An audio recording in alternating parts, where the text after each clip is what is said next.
நாம இன்னைக்கு தக்காளி தோசை தான் பண்ண போறோம். தோசை பண்றதுக்கு மிக்ஸி ஜார்ல ஒரு துண்டு இஞ்சியை கட் பண்ணி சேர்த்துக்கலாம், 2 தக்காளியை கட் பண்ணி சேர்த்துக்கலாம், 1/4 ஸ்பூன் அளவுக்கு ஜீரகம், ஒரு 1/2 ஸ்பூன் அளவுக்கு மிளகாய் தூள் சேர்த்து நைஸா அரைச்சி எடுத்துக்கலாம். இப்போ ஒரு பவுல்ல 1 கப் அளவுக்கு கோதுமை மாவு, 2 ஸ்பூன் அளவுக்கு அரிசி மாவு, தேவையான அளவு உப்பு, அரைச்சி வச்ச தக்காளி விழுது, மிக்ஸி ஜார கழுவிட்டு 1/2 கப் அளவுக்கு தண்ணி எல்லாம் சேர்த்து நல்லா கலந்துடலாம்.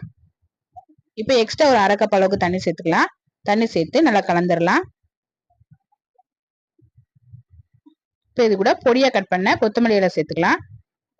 கொத்தமல்லி இலை சேர்த்து நல்லா கலந்துடலாம். இப்போ தோசைக்கு மாவு ரெடியா இருக்கு.